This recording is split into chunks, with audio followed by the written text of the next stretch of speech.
Welcome to the 76 Capital Leadership Series. My name is Wayne Kimmel, and I'm your host and also managing partner of 76 Capital. So excited that you're able to join our show today. We have a great guest. His name is Dave Sethi. You are going to love to hear his story and the fact where he is now as head of sports at Instagram. But as you all know, at 76 Capital, we're all about wanting to get in touch with you. If you're interested in getting involved in the sports industry, if you're an entrepreneur today, if you're an executive in the industry, if you're an athlete who really wants to do the next thing in the sports industry, we want to connect. So you can reach 76 Capital across all social media platforms, as well as subscribing to our YouTube channel, which has all of our 76 Capital Leadership Series. And you can also take a look at all of our shows. Of course, you got to say this because we have Dave on the show. We're on IGTV as well. And our podcast is available on all your favorite podcast places that you get all your podcasts. So one other thing to mention is, of course, back at the station, we have James Santor. You know, this is right before the holidays. James, have a safe and amazing holiday season. And we're excited to have him and do all the great work that he does for us at 76 Capital, not only as producer of this show, but as a director of marketing and all the things that he does for us. So again, James, have a happy and healthy and safe holiday season. You can follow me at 76 Capital as well as at Wayne Kimmel across all social media platforms. And today, let's get into it. I mean, I'm super excited. Today's guest, as I said earlier, is Dave Sethi. Dave is the head of sports at Instagram. Prior to that, he was the chief of staff at Complex. Can't wait to talk about his time there at Whistle Sports when we originally first met. He's a Notre Dame alum. He was born in the DMV. And I'm excited to talk sports with him and talk about his whole career. Dave, welcome to our 76 Capital Leadership Series. Thanks for having me, Wayne. Appreciate the IGTV plug. I know your content is across all platforms, especially Instagram. And yeah, thank you so much for having me. Hope everyone's feeling safe and healthy as we get into the holiday season.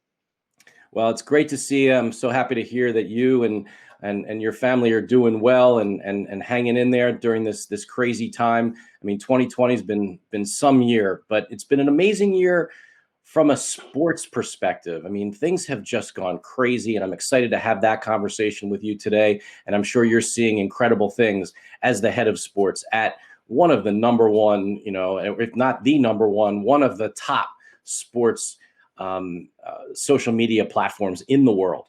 So before we get going into that side of things, Dave, I'd love to hear from you. And one of the things that we love to do on this show is really hear from our guests where they grew up, where they went to high school, what sports they played, what they were into, what teams they liked when they were young kids. Yeah, so I mean, will come as no surprise for those who watch this on video, but rocking my Notre Dame gear, lifelong Fighting Irish fan. It's funny growing up in the DMV and being Indian. Both my parents from India. It was hard to explain to them why I fell in love with Notre Dame at a young age. I'd be lying if I said it wasn't the football and watching those games on national television.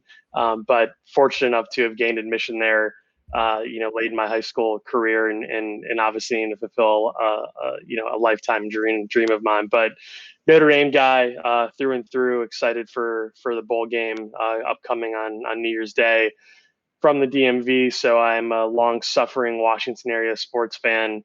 While the Capitals have had success in the Nationals, I grew up as a diehard Orioles fan, given the Nationals didn't exist in our area when I was a kid. So I have to maintain my allegiances, even if they don't necessarily play into the success of the local sports teams. Longtime Washington football team fan as well. And again, some of the challenges over the past couple of decades with that team too. But yeah, grew up in that area.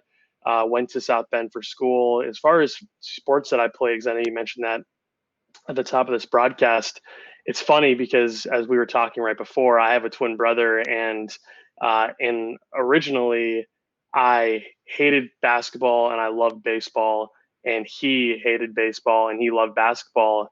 And my father basically said, I don't give a shit what you like or don't like. You guys are doing the same things because I'm not driving you to 2 different practices and 2 different times every single day of the week. So you're going to do this stuff together. And, the irony that ultimately I fell in love with basketball as well, and he fell in love with baseball. So those are my 2 sports that I played growing up. But as you can imagine in this role and just generally speaking, having worked in the sports industry, I'm a fan of so many sports. Football, college basketball, and college football being my top 2 favorites, and then most recently adopting global football and following the EPL really closely, and adopting Wolverhampton as my team of choice. So you got to have a rooting interest, I think, to make things a little more interesting. Oh, and I have to ask you, as we're taping this show, we're just at the beginning of the NBA season. Your Washington Wizards, picking up Russ this year, and alongside of having Bradley Beal, and then having Denny now come in from Israel. I mean, what are your thoughts on the Wizards this season? I don't think I've been this excited as a fan in a very long time, and that's not necessarily a knock on John Wall, but I think there's just a new energy in the DC area around this team, whether it's guys like Rui or Devi, your point, and really with Russ, who I know there's a book out on him, but I think that what you never hear is him being a challenging teammate. Yes, there's a style of play that I think teammates have to adapt to, but you don't hear anything about the guy in terms of being a negative force in the locker room. And I think with a young roster, he's going to be influential and a leader, and that's something I think that team needs. I'm pumped, and we're only merely hours away from them kicking off. So it should be an exciting brand of basketball, since they're not the greatest defensive team on earth. But I'm pumped. I'm sure you're pumped about I'm assuming you're a 76ers fan, being in the Philly area, but you tell me if that's incorrect or what your predictions are for your team this year. Well, you're absolutely right. Big Sixers fan, and actually, both of our teams open up against each other tonight. Right. So it's pretty wild, and the line is right now. They have the Sixers are 7.5 points. I don't know. It's going to be an interesting game. Definitely a lot of points, no doubt about it. With Ben running up and down the court and Russ doing his thing. I mean, it's going to be back and forth. I mean, I got to ask: do you believe there are truth to the rumors that there could be a trade in the works for Harden? And if so, would you be excited about that, or do you want to keep this core intact? I'd be excited, but I would really I'd be sad to see Ben and Joel if they break that up. I mean, I don't know how you bring in Harden without breaking those two up, but if that's possible, then it's like it'd be unreal if that could actually happen.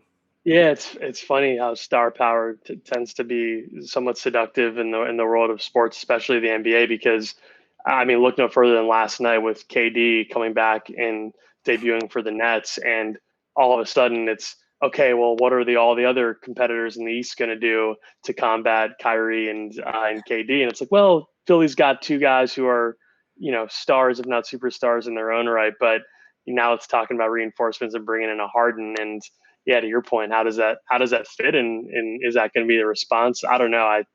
Embiid and Simmons, I think, are incredible talents. So I don't know if I'd want to part ways if I were you either. Yeah, I just think that we haven't even gotten close to his ceiling yet. I mean, he's still so young. I mean, the things that he can do with both hands are just absolutely incredible and so impressive. But we'll see. That's up to Daryl Morey and a bunch of other guys to figure out how that's going to all play out. But one of the things is so exciting to have you on the show. It's awesome. Dave Sethi, the head of sports at Instagram on our 76 Capital Leadership Series, shared with us. Grew up in the DMV, as we all know, that's down in the DC area. And then when you're the Alabama Crimson Tide in the championship series coming up on New Year's Day. How do you feel about that? I mean, I can't tell you the amount of discussion and debates that I've had since Sunday when that all came out. And one, I mean, for the record, I think Notre Dame was easily one of the top 4 deserving teams to make the playoffs. So we'll get that one out of the way real quick. Apologies to any Texas A&M fans who feel differently, but I'd put the resume of winning 11 games and two wins in the top 15, even without a Trevor Lawrence in the Clemson game. I'd put that up against anybody's resume outside of a quote unquote good loss to Alabama, which is basically what I would argue A&M could hang its hat on. I know these are hot takes. I don't know if that was the point of this podcast, but you're going to get them anyway. I'm excited for the matchup. We were talking right before again about flashbacks to Bama Notre Dame in the BCS championship, which I had I would say the pleasure, but maybe even the misfortune of being at back then when a game that I think the world was excited to see ended up basically being all but over at the end of the first quarter.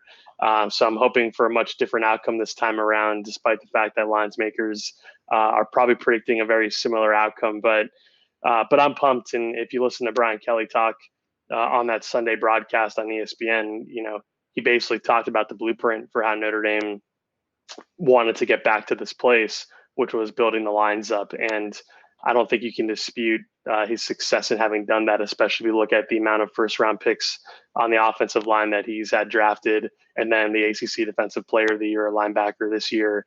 So I think there's the team is. I feel like the team got there early last time around. This time, I feel like they're meeting at the right time for a better matchup. But fingers crossed. Well, I wish you guys a lot of luck, and I'll never forget one of my trips to South Bend with my dad, and it was like this, even being growing up as a Jewish kid, right? I mean, but we had to go see Touchdown Jesus. We had to go and see it. Like my dad was like, "Wow, look at that!" Like it was just it's amazing, but amazing to just be on campus and see that. All the things there. And, one of the things I'll never forget is how the ushers, we were with a friend of a team there, and, the way they welcomed the other team, and they're like, the ushers are like, "Welcome to Notre Dame, welcome to Notre Dame." And I was like, wow, that's really intimidating, right? I mean, it's an intimidating place to come in as a visiting team. So it's truly a special place. And it's funny because, again, it's not as if my family has a rich history of attending the university or being fans. But, when I gained admission, my father and mother sat me down and they said, "So Notre Dame is 90% Catholic and you're not Catholic, and Notre Dame is 90% white and you're not white. So why the hell do you want to go there again?" And it's this feeling that you have. And my father, and I actually never been to Notre Dame before. My family had never been to the state of Indiana before. And so my father said, "Well, if you want to go, you need to go and check it out to make sure it's the place for you." And I literally took 4 flights in one day to go there and spend a number of hours on campus. And to echo your comments, it's just a really special place with a lot of really special people in a part of the country that frankly has captured my heart. And I have such an affinity for the Midwest in general, just great people in that part of the United States. And again, a really special place and a special part of the world. Yeah, it's amazing. And Dave, so at Notre Dame, obviously, a lot about sports, you love sports, you're passionate about the industry, but so are a lot of other people, right? But how were you able to take your passion and your interest in industry, translate that into a career in sports? Yeah, it's funny if you look at the composition of my team, but also even within sports teams at platforms like YouTube or Twitter or Instagram. People come from not only different walks of life, but different paths to get to those positions. And I'm quick to remind people, I came in through a side door. I didn't have the traditional out of college, go get an internship at some franchise or go work at an athlete representation or work in athlete representation. I started my career working at Google in the Bay Area on the sales and consulting practice. So working with the very partners who are pumping money into our industry and onto these platforms, and working with advertisers and agencies around their digital strategy and across Google's suite of products. And that had virtually nothing to do with sports. But I'm quick to remind people of that being my starting point, because it actually gave me a really unique perspective into one part of our ecosystem on these social platforms that I think has served me really well, over a decade later. And so I started there, did that for a number of years, and then was able to transition within the walls of Google over to the YouTube side to do content partnerships with a focus on sports. And this is circa 2011. So the world of social, digital sports on these platforms is very different than it is today. I mean, Snapchat didn't exist. Instagram didn't have video in 2011. Organizations like Verizon didn't try to create Go90 and pump billions of dollars into our industry. So much has changed and evolved in what is, generally speaking, not that long a period of time. I mean, for us, it's been generations in our industry. For other industries, it moves at more of a snail's pace. And so I moved over to YouTube, focusing on those partnerships and really trying to solidify the value proposition of why partners across teams, leagues, media companies, athletes, why it was worth their while to put content on a platform like YouTube. Again, in an environment where partners didn't own YouTube, right? The way they own their own and operateds, right? Their websites were still a thing. People were still going to them. So how do you convince or persuade someone to put their content and build an audience on a platform they don't own, where the economics are far more challenging? And so that was the conversation back in 2011 and 13. Whereas, as we know today, so much has moved to this distributed media model. So that's where I really got my start and started learning more about the industry behind sports, but also the role that tech platforms like YouTube, like Twitter, like Instagram, the roles they had to play in this industry and will continue to play moving forward. It's a fascinating story of being able to move from the world of, sort of pure tech, quote unquote, from the Google side of the world, moving over to YouTube. YouTube's then just starting to get into the world of sports. You're there at that time. And then you moved over to, and where we originally met, at Whistle Sports, where we were an investor in the company, and you came over and tell us about the experience over there, where a platform focused solely on sports.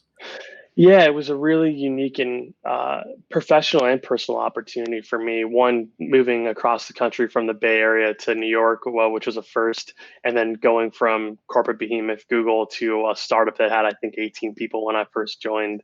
And the way I like to describe Whistle and that startup culture is the same way I like to describe New York for the first time, which is it's fun, it's exciting, it's intense and exhausting all at the same time. And so I was experiencing that again on both professional and personal levels, being in New York full time for the first time. With Whistle, it was, and the business continues to evolve in really significant ways. For us at the time, Whistle had aspirations of being a really meaningful B2C brand, but how do you build that in a way that's sort of authentic and credible, and meaningful and in a crowded space, at least a crowded space at the time. And when I was brought over there originally, the goal was to build up the partnerships part of that organization. And for myself and one of my best friends and dear colleagues, Julie Kikla, it was the opportunity to launch the first sports-focused multi-platform network and community of organizations, of athletes, of sports creators, and to build something that hadn't been built before. And subsequently, by doing so, really deliver value in the ecosystem to those partners, but also leverage those partnerships to help Whistle build its own brand. And fast forward to 2020, and while those partnerships may be more loosely rooted than they were formal back when I was overseeing that part of the organization, you still see Whistle's brand working in collaboration with a lot of those very same partners, whether it's Dude Perfect or the Harlem Globetrotters, or some of those endemic sports creators. And again, for myself and for Julie and the team, it was a chance to do something really special, something that hadn't been built in the world of sports before, in a way to again, deliver value into an ecosystem really rooted in digital and social. Because again, this is 2013 to 15. The world of sports hadn't fully embraced, again, that distributed media model and building and cultivating audiences and monetizing audiences on social platforms, let alone understanding those practices in order to do just that. And for Julie and I and the team, and many of whom are still there and are just incredible professionals in our industry, the ability to work hand in glove with those partners and really support their growth and success was really interesting. And you can do it more closely when you're on that side than I think I was potentially able to at YouTube, where there's obviously so many organizations that are on our platform, and you're focused on the platform being helpful to sports. Whereas in that role at Whistle, it was really, again, in lockstep with those partners as one facet or part of the overall Whistle organization. Yeah, that was great. And just hearing Julie's name reminds me of just how much fun it was back then, and in the building of that business. And I remember her, talking about you as the secret weapon, and really exciting things. And we're so lucky to have you on our show. We have Dave Sethi, the head of sports at Instagram, on our 76 Capital Leadership Series. And then after Whistle Sports, which is now called Team Whistle, I think they're calling it these days. You went over to and you were chief of staff there, which was much broader role, and on a broader platform, not only sports, more about just culture and in general. That must have been a heck of an experience working with Rich and the team there. Yeah, absolutely. Well, and just to put a pin in the Julie conversation, I don't know if I was a secret weapon. I might have been like a personal bodyguard, because she's all of 5'3" and I'm 6'3". So I think she might have just wanted me as as some backup for her as she went around the sports industry, doing amazing work. But what's interesting about Complex was, what's interesting is I actually took a year off from working generally after my Whistle experience before I joined Complex. So if you look at my LinkedIn, there's a year-long gap there, and I'm quick to mention that as well, because if you had asked me 6 months before I left Whistle, would I have ever left something so substantial and opportunistic for nothing? And I would have said no effing way.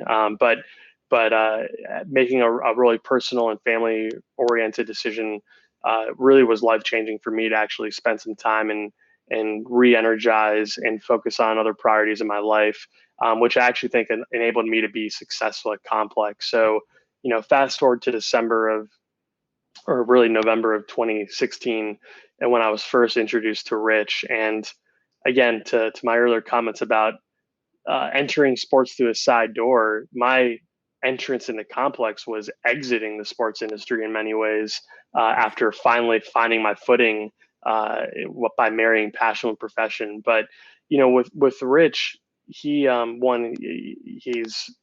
incredibly close with him, and he's someone who I really truly view as a visionary in our industry, and not waiting for headwinds, but actually going out and aggressively attacking opportunities and addressing challenges. And when we talked about the role, there were a couple of things that I wanted to get out of it, and I'm sure a number of things he wanted to get out of it.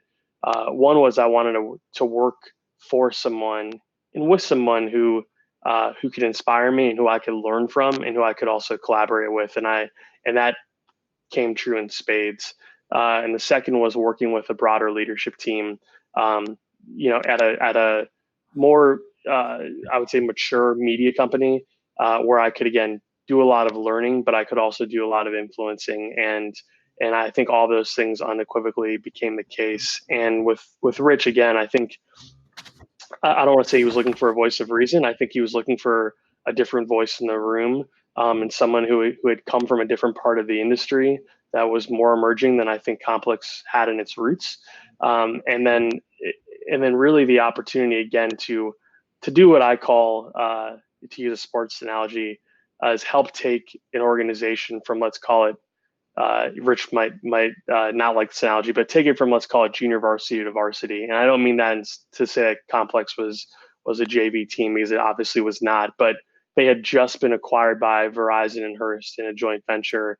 And how do you essentially now, with new corporate ownership, how do you raise the stakes and the level of what you're doing from a strategy perspective and from an operational perspective?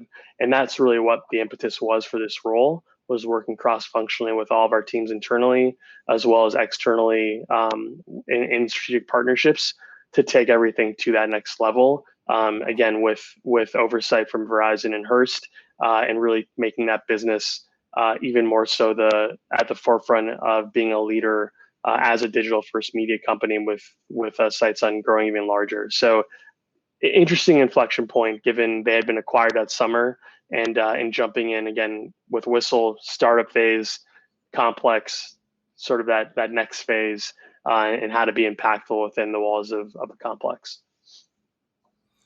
Well, it must have been incredible working with Rich. We keep saying Rich Antonello over at Complex, the CEO over there. I mean, talk about someone who's passionate, who's driven.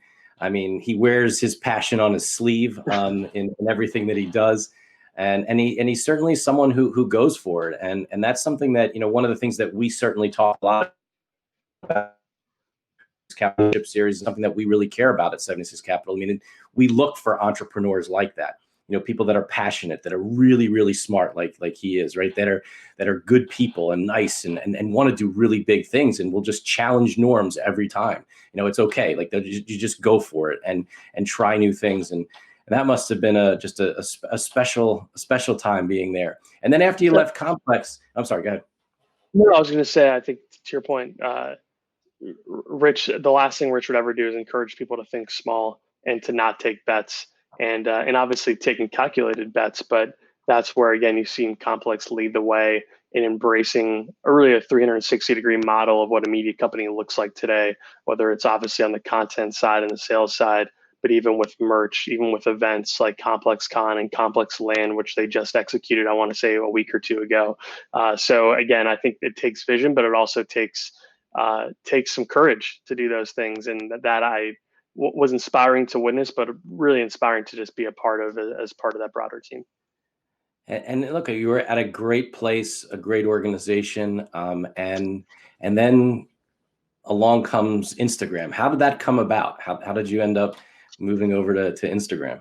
Yeah, it was really a phone call and subsequently a dinner with one of my good friends in the industry, Will Yoder, who had reached out to me, and Will and I got to know each other when I was at Whistle and he was at Octagon, which is again an athlete representation. And we're both from the DMV. Coincidentally, we didn't know each other when we were both here, but we've been friends for a long time. And he reached out and said that there was going to be this vacancy as head of sports at Instagram, and we had always talked about working together. Will was on the Instagram sports team already, and we talked about whether that would be a good fit.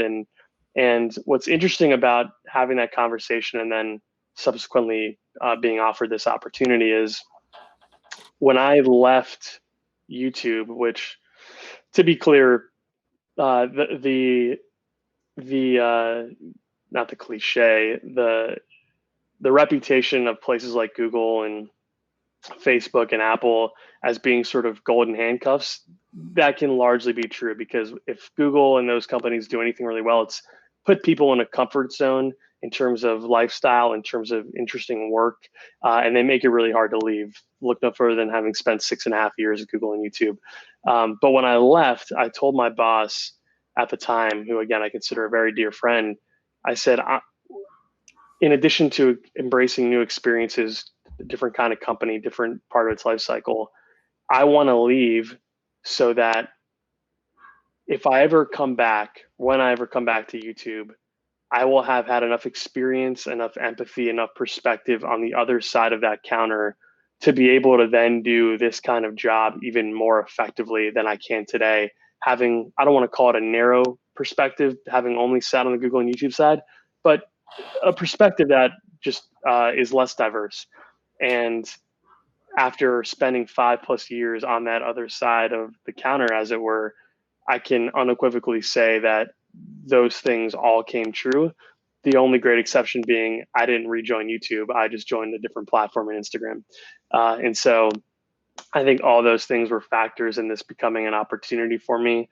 And that was late summer of 2018 when that opportunity presented itself. But there are a few smart things I've done in my career, but I will say intentionally trying to shift my perspective and have a lot of empathy and understanding about more of our industry, I think ultimately was one of those dominoes that made the rest follow. Well, it's really amazing to hear, all the brand name companies that you got to work with, and now leading sports at Instagram is an incredible opportunity for you. And so what does it mean to be the head of sports at Instagram? Yeah, well, I will say that the title is far sexier than the role, actually, as I would say. It's not as glamorous as it sounds all the time, but I will say I've gotten to go to my fair share of sporting events, so that makes it all worth it. But I think of my role in a few different ways. One is how do I raise the banner for sports on Instagram and illustrate and highlight the fact that Instagram is a great place for sports. There are 500 million sports fans on our platform coming to Instagram every month to consume content that ranges from the most premium highlights in the world, from matches that you and I will watch tonight with the Wizards and the Sixers, all the way to the most intimate athlete centric content being posted by those very athletes themselves. And so having that breadth and depth of sports content and with people who are actively seeking it on Instagram. And I can do that effectively and highlighting that by joining podcasts like this and talking to you and having those conversations, by going to events, by also working with our partners to highlight all the success they can have by using Instagram to engage their audience. And that can range from partnering with the NBA around All-Star Weekend festivities and unlocking commerce opportunities there. It can be with the launch of Reels, which happened on Instagram, and working with hundreds of partners globally to embrace a new surface on Instagram and illustrate to the rest of the sports world how they should be using our platform. And it can be something as as specific as the NFL draft, where the NFL draft has now become not only an exciting moment within the world of football, but it's also become an opportunity for the NFL to promote its commerce interests and making that a really shoppable moment on our platform as well. And so I view that as being one of the pillars of my role. The second is how do we really be consultative resources and guides to our partners about, again, how to best use our entire platform and our tools. And I say that because we want to focus on unlocking those opportunities for our partners, but I have to make sure that that we are creating what I would call these sort of lighthouse examples that are going to signal to the rest of the ecosystem what to do. And not to mention the fact that Instagram is only one platform where our partners are distributing content and engaging audience. So back to that empathy piece I was talking about before, how do we really be meaningful partners and consultants to our partners around how they should use Instagram amidst all of their other priorities, and how do we make sure that that we are meeting that we are addressing their business objectives and they are getting out of our platform what they need to in order to support their general interests. And third, I would say is, and this is maybe the hardest part of the job, but it's maybe the most important, and that is how do I be an advocate for the sports industry within the walls of Instagram in a world where there are not necessarily conflicting interests, but there are most definitely competing interests, because for every head of sports, there's a head of fashion, a head of entertainment, a head of music. There are products that may or may not fit the priorities of what sports in our sports industry might need.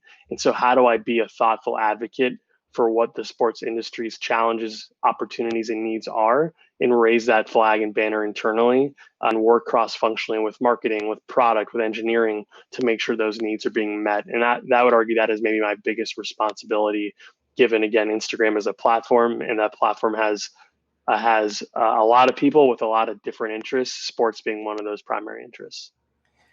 Well, Dave, I mean, it sounds like a really exciting role, and you have an opportunity to work again across leagues and teams and agents and athletes, and it must be it's incredible. So, and as you said earlier, this is a great platform here, and fortunately we've been able to really build up what we're doing here at 76 Capital on our leadership series, where we get to speak with entrepreneurs and executives and athletes across the sports industry. And many of them are also our viewers and listeners of our podcasts and our video shows, and certainly the ones that I'm sure that everyone definitely focuses on, the ones on IGTV most importantly. So, but no, it actually, and I just love the fact that we can put our whole shows on there. It's just great.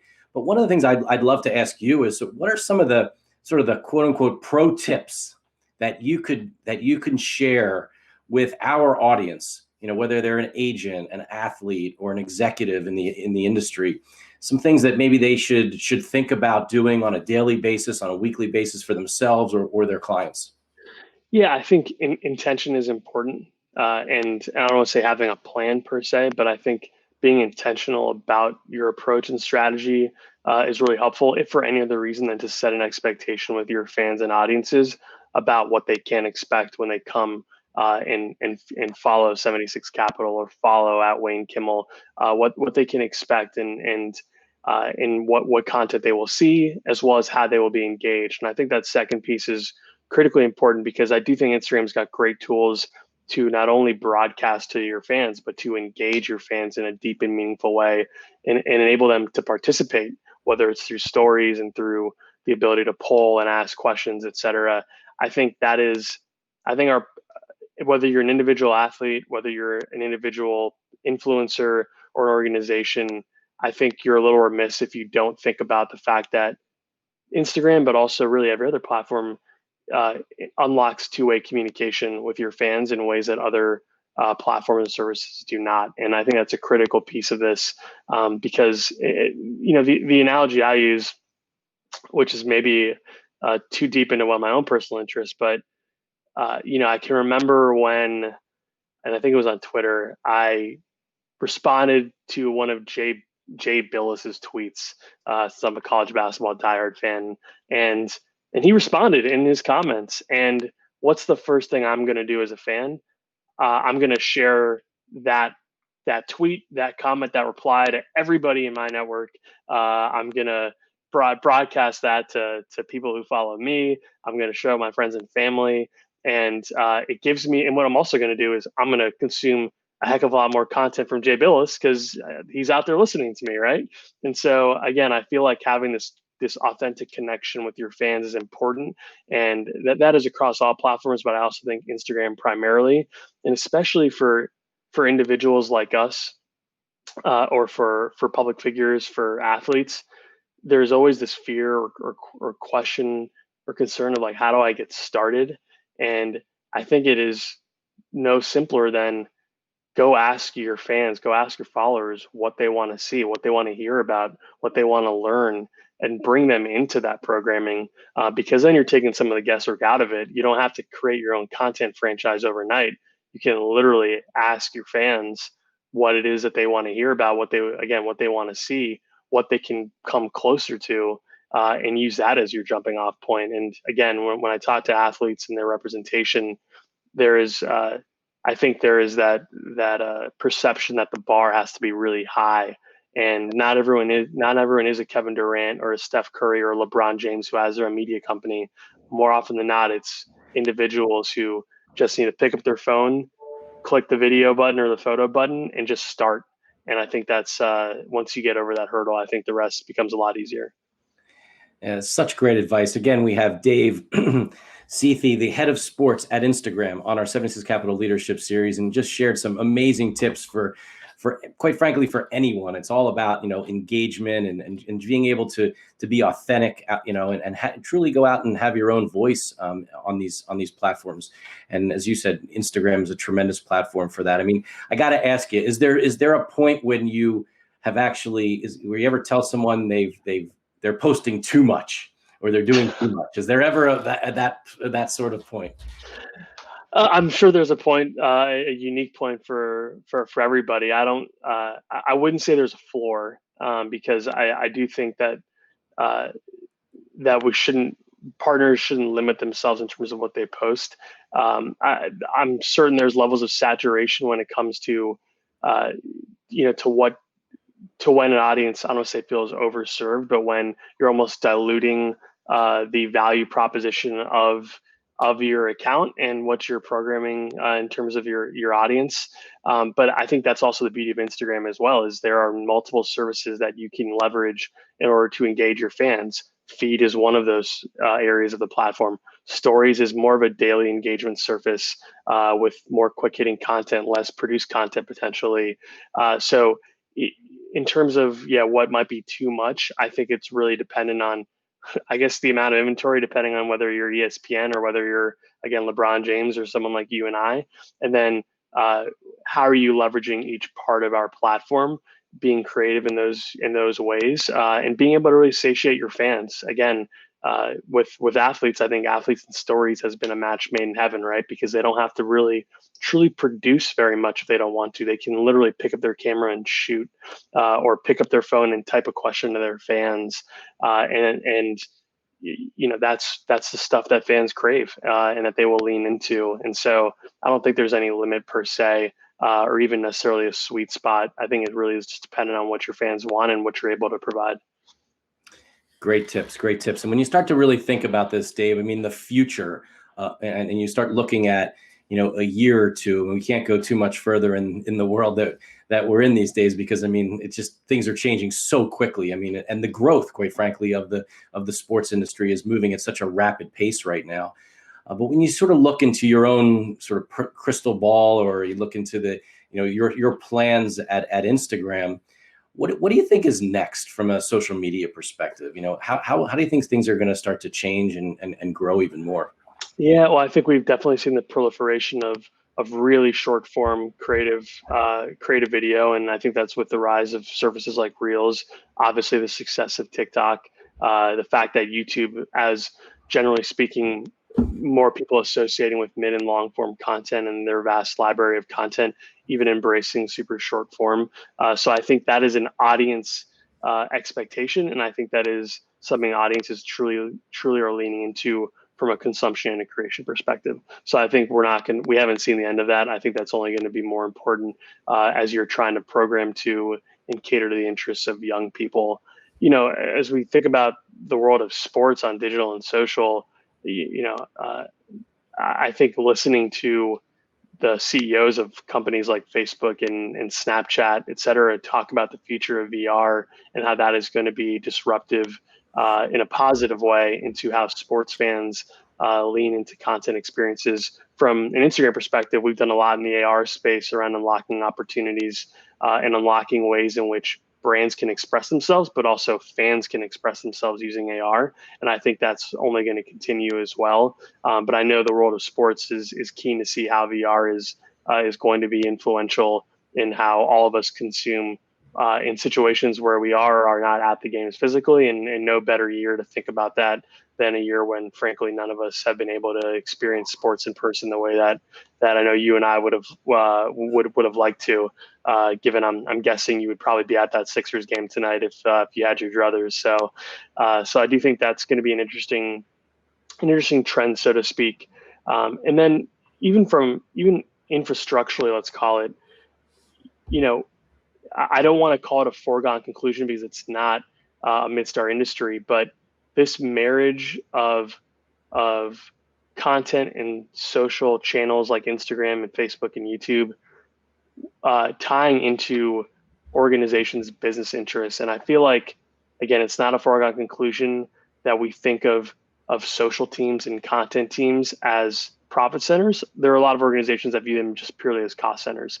And what you're seeing, and what you've seen during COVID times especially, is social is arguably the lifeblood of how you engage your fans and delight your fans.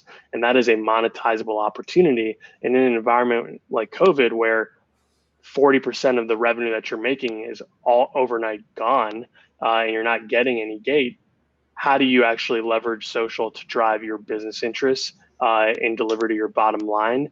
And I think that has only accelerated during 2020, but I think there's still a lot of room to grow there, and not viewing these parts of organizations as disparate, but being really integrated. And I just see that in terms of, again, how orgs are structured, especially with more traditionally focused organizations, whether it's on the club side or even with more traditional media companies. Yeah, those are all really great points. And certainly it's exciting almost every day. There are new and exciting things that are happening. As you said, it's all about, and it's kind of what you were mentioning earlier, always kind of placing a bet, kind of what Rich said, back in the day at Complex with you. I mean, but let's talk about betting for a second. I mean, the world of sports, right? I mean, sports betting is now in all different conversations. You had, look, last night on TNT, at Charles Barkley talking about he thinks he's going to bet $100,000 that the Portland Trailblazers are going to win the West. I mean, the fact that he said that on TNT is unbelievable, and how much the world has changed now with 25 states that have legalized sports betting, plus DC and Puerto Rico. It's moving so quickly. How do you see sports betting in the world that you have to you control and kind of run it at Instagram? Yeah, well, from a content perspective, obviously, though, it's an interest, right? It's a topic, and partners are programming for that. Whether you're Fox Sports, who has invested interest in the sports betting space, or whether you're Barstool, obviously, with their investment from Penn Gaming. So you're only going to see the proliferation of more content around that topic and theme hitting platforms like Instagram. I would argue personally that that is going to hit a point of saturation far faster than I think the people who are programming may think it will.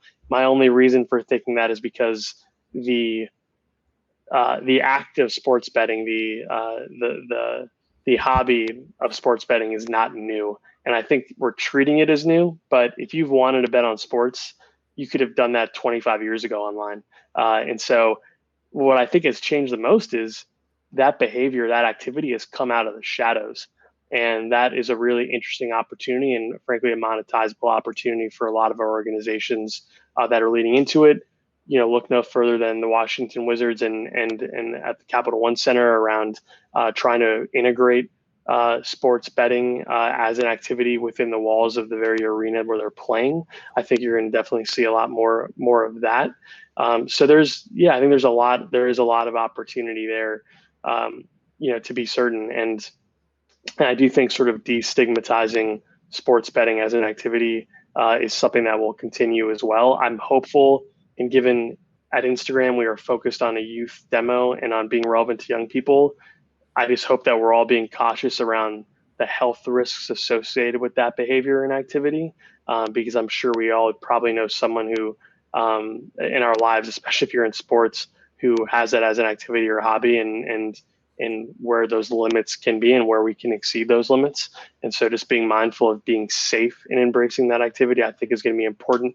I think Instagram will have an important role to play in making sure that it feels like a safe topic for our partners to cover. And so it's something I'm definitely thinking about a lot as we enter 2021. But yeah, big opportunity. I'm glad that it is coming out of the shadows. I do wonder, and this is all personal conjecture, if you can't tell already. So again, it's rife with hot takes today. But I do wonder if the long-term success of betting is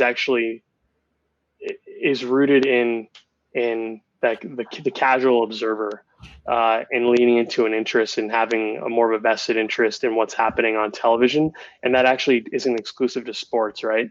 If any of us have been on a sports betting platform before, there's an array of options and things to bet on. And it's not just the NBA or the NFL. It's who's going to win American Idol, or who's going to win the presidential election. And so, is that actually a big opportunity to capture, again, casual people who aren't necessarily going to watch Tuesday MAC games on ESPN? Is it the person who's going to tune into The Bachelorette on Tuesday night? And for the record, I don't watch that show, but my brother and his wife are obsessed with it. So, but or the person who wants to bet on that, and they could care less about Ohio versus Akron. And so I just wonder about that opportunity as well.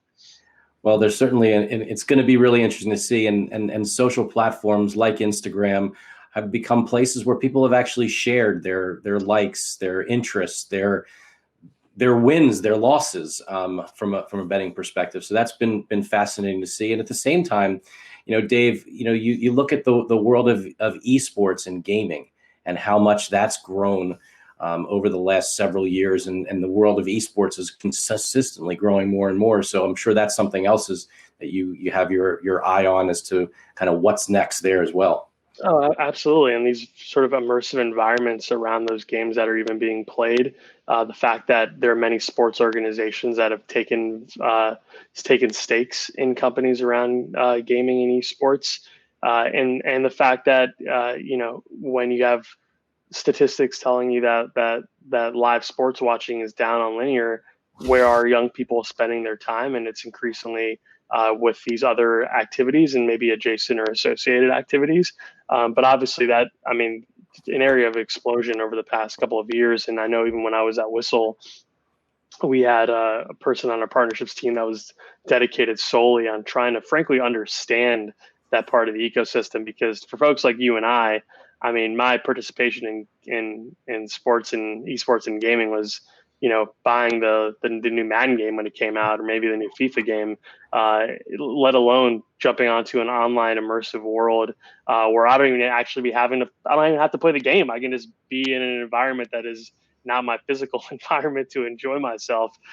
So the amount of innovation there is just crazy. And no surprise, again, that the biggest tech players in the world, the Googles and Facebooks of the world, have all invested heavily in that space, because that is truly an activity and an interest that young people have embraced in just amazing ways.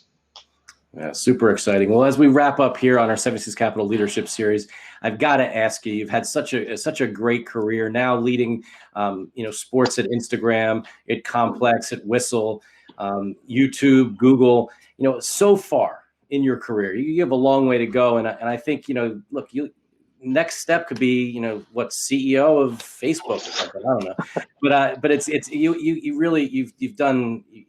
you've risen up so quickly in the world of sports and entertainment and technology.